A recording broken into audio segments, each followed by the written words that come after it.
चला तर मग आज आपण एका वेगळ्याच काळात जाणार आहोत. 1990च्या दशकात मोठा खोऱ्यातलं खारावडे गाव आणि तिथल्या त्या चैतन्यमय उत्सवांच्या आठवणी पुन्हा एकदा जागूया. एक असा काळ जिथे प्रत्येक क्षण उत्साहाने सळसळत होता. मुठा खोऱ्यातील त्या आठवणी ही फक्त एक ओळ नाहीये. हा तर जणू काही त्या संपूर्ण अनुभवाचा आत्माच आहे. या एका वाक्यात त्या काळातला प्रत्येक क्षण, प्रत्येक नातं दडलेलं आहे.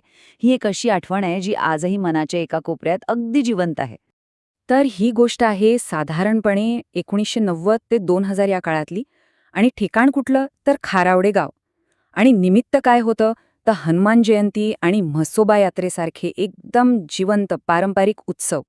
हो, म्हणजे बघा, या सगळ्या आठवणी आहेत ना, त्या एका विशिष्ट दशकातल्या आहेत. तो एक असा काळ होता जेव्हा खरंच संपूर्ण गाव एकत्र यायचं आणि अगदी मनापासून सण साजरे करायचे.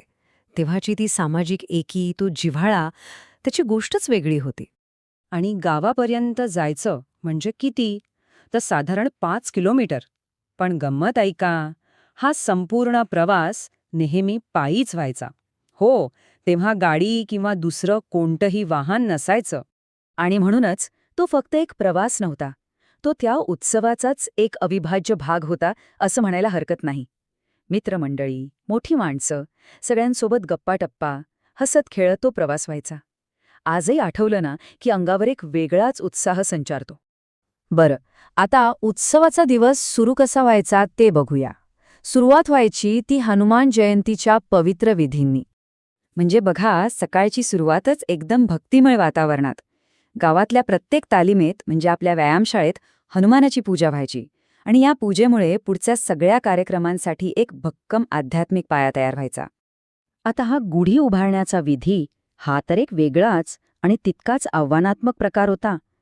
ती उंच सजवलेली गुढी, विजयाचं प्रतीक, तिला दोऱ्यांच्या साह्याने तोलत मंदिरापर्यंत न्यायचं.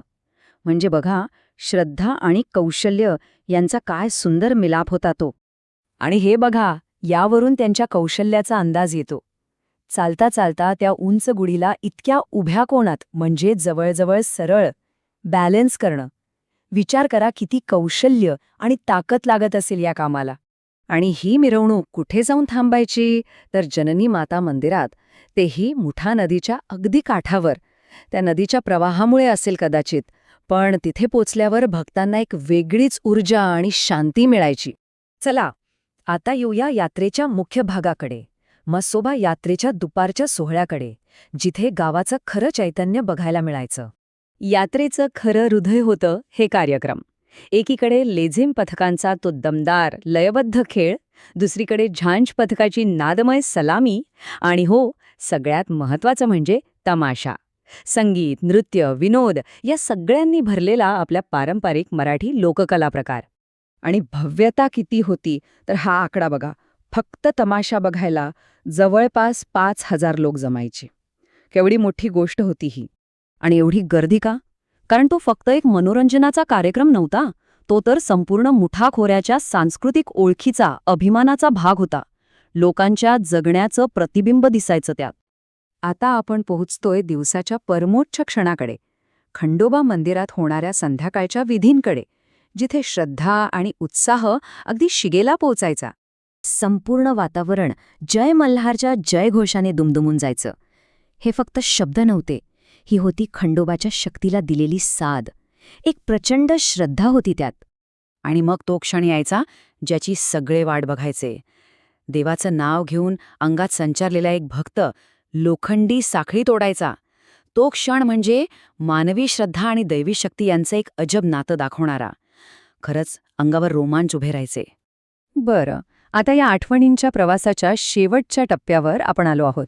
भूतकाळातल्या त्या अनुभवांची तुलना आजच्या धावपळीच्या आयुष्याशी करून बघूया. हा फरक बघा, खूप काही सांगून जातो. कुठे तो निवांत, अगदी मनापासून अनुभवलेला उत्सव, आणि कुठे आजचं ऑफिसचं काम, जबाबदाऱ्या आणि त्यातून वेळ काढून घेतलेली एक धावती भेट. किती बदललाय ना काळ. पण ह्या सगळ्याचा गाभा काय आहे तो हाच, की जरी आज आपलं आयुष्य बदललं असलं तरी त्या आठवणींमधला तो निखळ आनंद, ती ऊर्जा आजही तितकीच ताजी आहे आणि तीच जगण्यासाठी एक नवी उमेद देते. खरंच प्रत्येकाच्या आयुष्यात अशा काहीतरी आठवणी नक्कीच असतात, ज्या कठीण काळात आधार देतात, पुढे जायला बळ देतात. कोणत्या आहेत त्या आठवणी, हा विचार करायला लावणारा प्रश्न आहे.